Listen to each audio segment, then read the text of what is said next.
नमस्कार, खबरों के इस बुलेटिन में तुहाडा स्वागत। मैं हाँ तनु। पहले एक नज़र चौणवीं खबरों ते। सुप्रीम कोर्ट ने 3 खेती कानूनों के अमल ते अगले हुक्मां तक लगाई रोक। खेती कानूनों बारे ज़िमनी स्थिति जानन अते स्पष्ट तस्वीर हासिल करने लई स्वर उच्च अदालत वालों 4 मैंबरी कमेटी का गठन।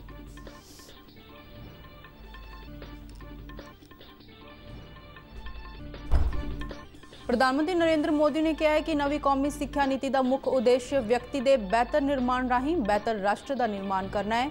स्वामी विवेकानंद का जिक्र करदे प्रधानमंत्री ने कहा है कि स्वामी जी ने हमेशा नौजवानों की शारीरिक ते मानसिक दोवें तरह की समर्था के विकास से जोर दिता।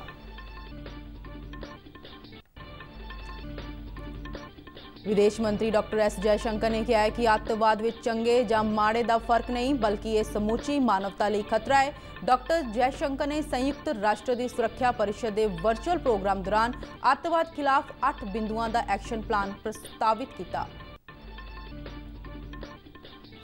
उत्तरी भारत समेत देश भर में अज लोहड़ी का त्यौहार भरपूर उत्साह नाल मनाया जा रहा है। श्री मुक्तसर साहिब विखे माघी मेले संबंधी गुरुद्वारा शहीदगंज साहिब विखे समागमां की शुरुआत।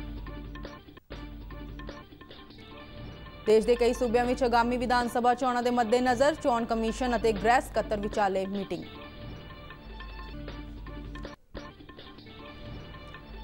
पंजाब स्कूल सिक्ख्या बोर्ड वालों 10वीं और 12वीं जमात दी सालाना प्रीख्यावां का शेड्यूल जारी।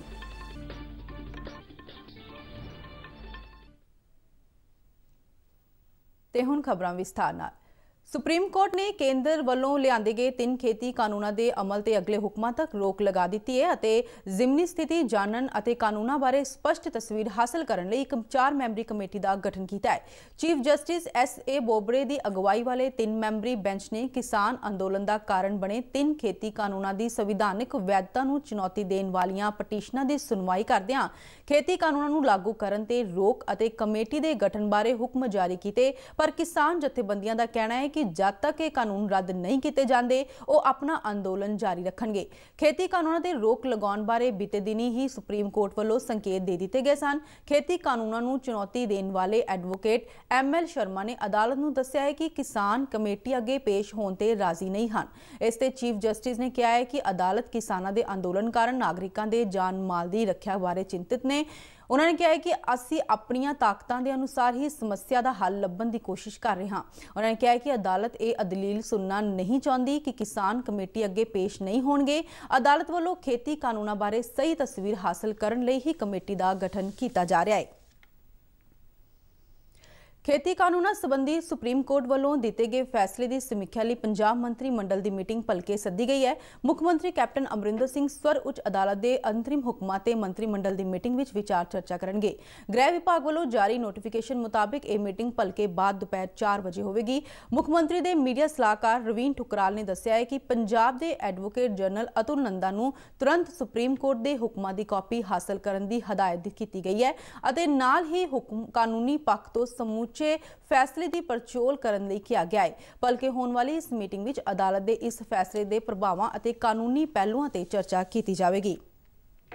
प्रधानमंत्री नरेंद्र मोदी ने कहा है कि नवी कौमी सिक्ख्या नीति का मुख्य उद्देश्य व्यक्ति के बेहतर निर्माण राही बेहतर राष्ट्र का निर्माण करना है। उन्होंने कहा कि नवी सिक्ख्या नीति में नौजवानों की समझ और उन्होंने फैसलों से सोच का विकास करने को पहल दी गई है। दूजे राष्ट्रीय युवा संसद फैसटिवल के समाप्ति समागम को वीडियो कॉन्फ्रेंस राही संबोधन करदिआं नरेंद्र मोदी ने कहा है कि नवी सिक्ख्या नीति राष्ट्र निर्माण की दिशा में एक महत्वपूर्ण कदम है। उन्होंने कहा कि सरकार अजिहा माहौल बनाने की कोशिश कर रही है जिस विच नौजवानों को बेहतर मौके प्राप्त हों।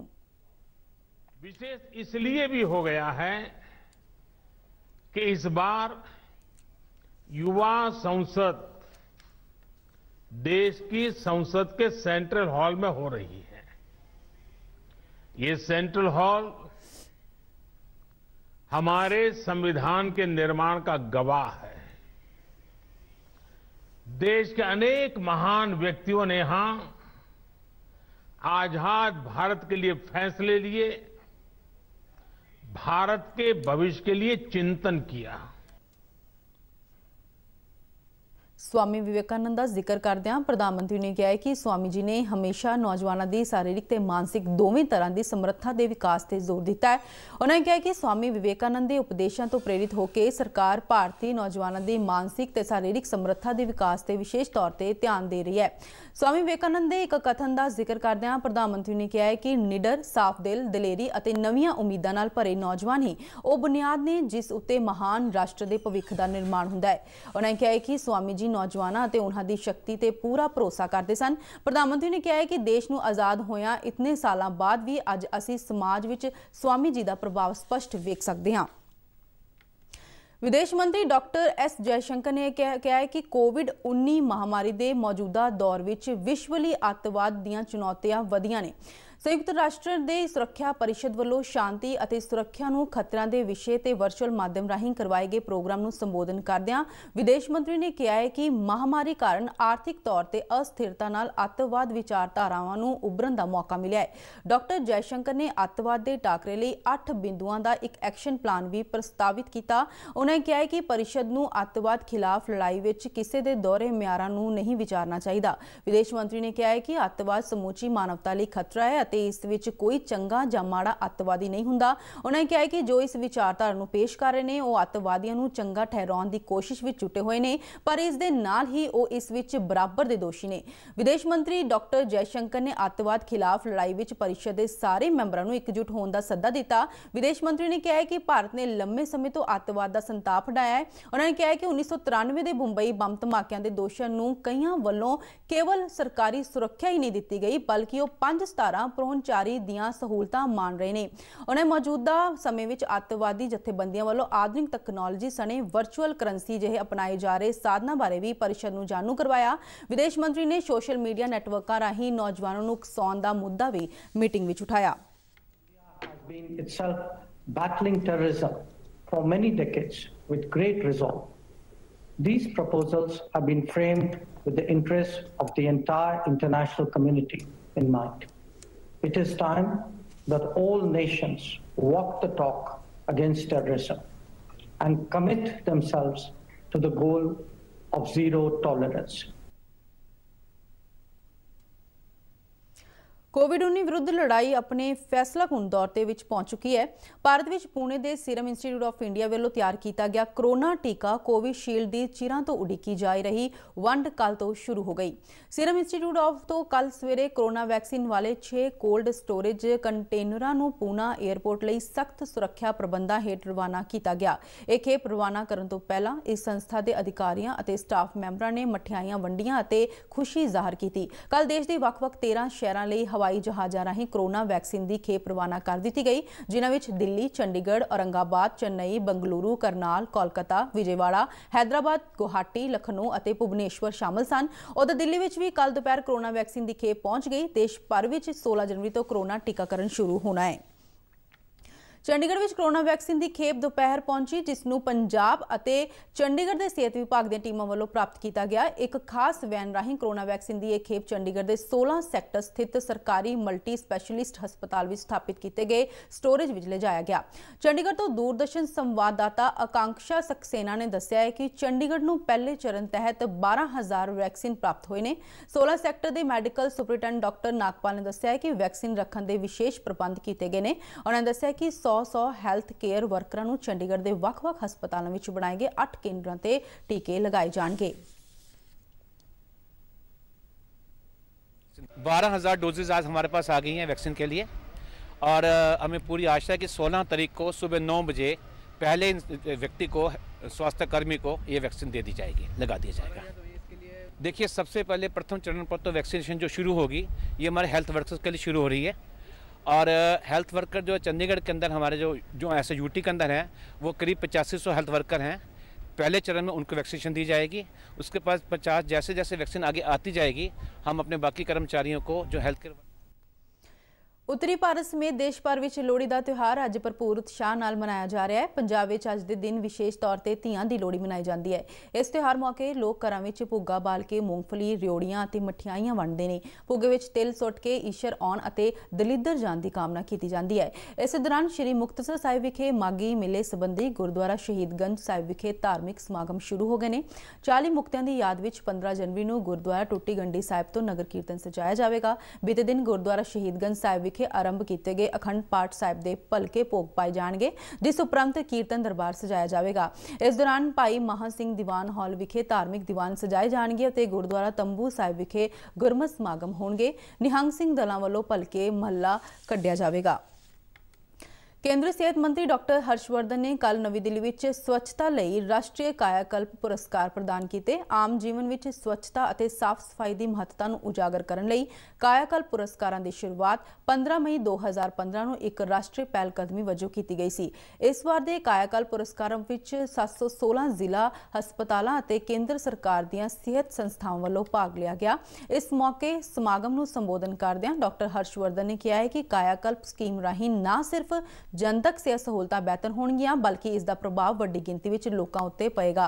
उन्होंने दस्सिया है कि सेहत मंत्रालय वालों पीण वाले पानी और सैनीटेशन मंत्रालय के सहयोग नाल स्वच्छ स्वस्थ सर्वत्र प्रोग्राम की शुरुआत की गई है, जिस तहत एक कम्यूनिटी हैल्थ सेंटर नूं एक लंबे समय लई 10 लाख रुपए की ग्रांट मुहैया कराई जाएगी। हर्षवर्धन ने दस्सिया है कि यह ग्रांट खुले विच शौच तो मुक्त ऐलाने गए ब्लॉक विचाले कम्यूनिटी हैल्थ सेंटर नूं प्रदान की जाएगी तां जो उसनूं कायाकल्प हैल्थ सेंटर बनाया जा सके।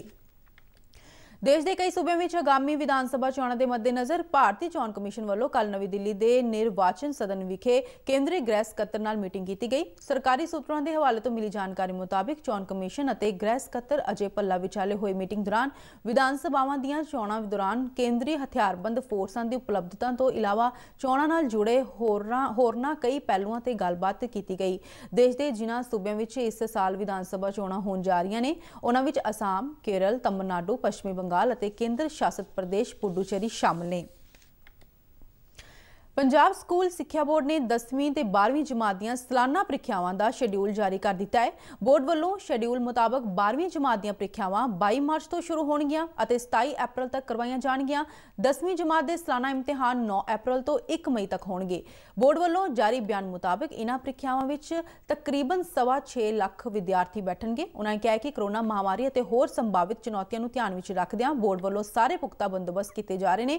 बोर्ड ਨੇ ਦੱਸਿਆ ਹੈ ਕਿ ਪਿਛਲੇ ਸਾਲ ਇਹਨਾਂ ਪ੍ਰੀਖਿਆਵਾਂ तकरीबन 2600 केंद्र बनाए गए सन, जबकि इस बार कोरोना की दूजी लहर को ध्यान में रखदियां कुछ वाधू प्रीख्या केंद्र बनाए जाएंगे। बोर्ड ने दस्सिया है कि प्रीख्या केंद्र केवल CCTV नाल लैस कमरिਆਂ ਵਿੱਚ ही बनाए जाएंगे। सिक्ख्या बोर्ड के कंट्रोलर प्रीख्यावां JR महरोक ने दस्सिया है कि कोरोना महामारी का प्रभाव ਵਧਣ की सूरत में प्रीख्यावां के शेड्यूल में तब्दीली की जा सकती है। पंजाब सरकार वालों फाजिलका जिले में 200 करोड़ रुपए तो वध की लागत वाले ਵੱਖ-ਵੱਖ प्रोजेक्टों की शुरुआत की गई। इस संबंधी करवाए गए समागम में पंजाब के मुख्य मंत्री कैप्टन अमरिंदर सिंह ने शिरकत करनी सी, पर संघनी धुंध कारण उन्होंने दौरा रद्द हो गया। समागम में अबोहर तो कांग्रेसी आगू और पंजाब प्रदेश कांग्रेस के मुखी सुनील जाखड़, खजाना मंत्री मनप्रीत सिंह बादल और सिक्ख्या मंत्री विजेंद्र सिंगला उचेचे तौर पर शामिल हुए। जिन्हां प्रोजेक्टों के नींह पत्थर रखे गए उन्होंने अबोहर में बनने वाला मिनी सकत्तरेत, किसानों लई पक्के खाल, वैटनरी हस्पताल और अबोहर में सरकारी कॉलेज तो इलावा कई होर प्रोजेक्ट भी शामिल सन। इस मौके सुनील जाखड़ ने कहा है कि इस समय अबोहर में मौजूदा सरकार वालों शुरू किए गए 226 करोड़ रुपए के प्रोजेक्ट चल रहे हैं, जबकि 200 करोड़ रुपए की लागत वाले प्रोजेक्ट कल शुरू किए गए। वेदर की वजह से वो नहीं पहुंच पाए, डिले हो रहा था। उसके बाद में नेक्स्ट प्रोग्राम जो है वहाँ भी बहुत बड़े शहरी इलाकों की जो समस्या है, व्यापारी वर्ग की वैट को लेके जो पेंडिंग थी, उस समस्या की जिम्मेवारी भी आज अभी जाते हुए मनप्रीत जी वहाँ पे लुधियाना में मीटिंग है, इसलिए वो नहीं पहुँच पाए वेदर की वजह से। परंतु मैं समझता हूँ उनके कदमों की आट उससे पहले यहाँ पे पहुँच गई। जिस काम के लिए उन्होंने यहाँ आना था वो सारे काम बखूबी आज सिंगला साहब और मनप्रीत जी ने जिनका नींव पत्थर रखा है उनके लिए पैसे पहले भेज के प्रोवाइड फॉर करके उसके बाद में ये काम चालू किए हैं, ताकि पैसे की। इस दिन आ रही खबरों का बुलेटिन खत्म होता है। आज्ञा दो, नमस्कार।